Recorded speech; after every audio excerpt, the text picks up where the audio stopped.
Dr. Nangia is an internationally renowned interventional pulmonologist with over 2 decades of clinical experience. He is currently the principal director and head of Max Hospital in New Delhi. His reputation certainly precedes him, and it is such an honor and privilege to have Sir speak with us today about LTBI. Thank you so much for joining us, Dr. Nangia. And I will jump right in with the questions.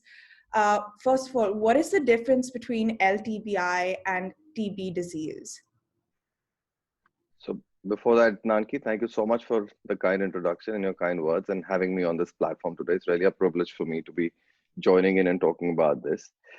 So, LTBI is latent tubercular infection. As you can understand, latent means that something which is not manifested yet. So this basically means that latent tubercular infection refers to the fact that somebody has been exposed to the tubercle bacteria. These bacteria have then been suppressed by the individual's immune response. So the bacteria are there hiding somewhere in the body, but have been completely suppressed by the immune response, not allowing the bacteria to manifest into a disease. So the difference between tubercular disease and latent tuberculosis is the fact, the manifestations. Right. Quite a large number of us in India are already exposed to tubercle bacteria. We have the tubercle bacteria inside us, but our immune system is completely suppressing them. So we are all latent TB patients, not patients exactly, latent tubercular individuals. But if one of us was to start manifesting the symptoms, then that would be called tuberculous infection. Thank you for that. So sort of going off of that, what is the current status of LTBI treatment in India if so many of us are already harboring the infection? So basically, what we need to understand is that latent tuberculosis, we are actually a high endemic country, a country with a very high prevalence and low income country. That means our resources are also limited. As compared to a country in the West where they have a lower burden of tuberculosis and they have a higher income to be able to treat even the latent tubercular patients. So for us, LTBI is not a priority. For us, the people with active tuberculosis, those who are likely to spread the infection, are a priority.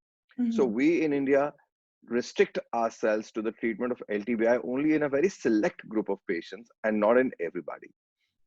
Right. Whereas in the West, they would be testing everybody, finding them as carrying the LTBI, and then treating them appropriately.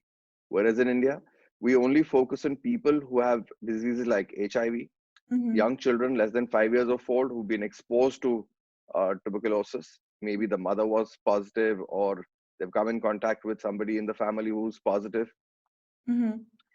And probably people who have some kind of immunological disease like rheumatoid arthritis and have to be given certain medicines which could further worsen their chances of converting a latent tubercular infection into an active infection. So these are the only 3 situations where we actually give them treatment. Right. And if somebody were to come in to your practice, into your clinic, how would you diagnose somebody who has latent TB, and what are the tests that you recommend for people? So basically, there are 2 types of tests that are done for these patients. I mean, I would not call them patients basically, but yeah, 2 types of tests that are required for these individuals. One is the classical and our time-tested old technology, which is called the tuberculin skin test, TST as we call it. It's also called the MANTO, where we actually instill a little bit of a protein derived from the bacteria into the skin and see the response and the reaction in the skin, what happens to it.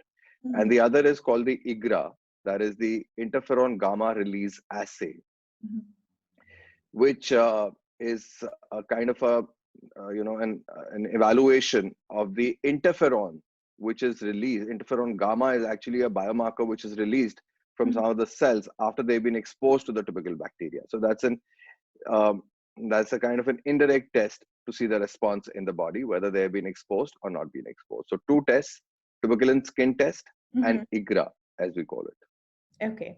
And the last question is, what makes a person a candidate for LTBI treatment, and what is the recommended treatment regimen that you prescribe?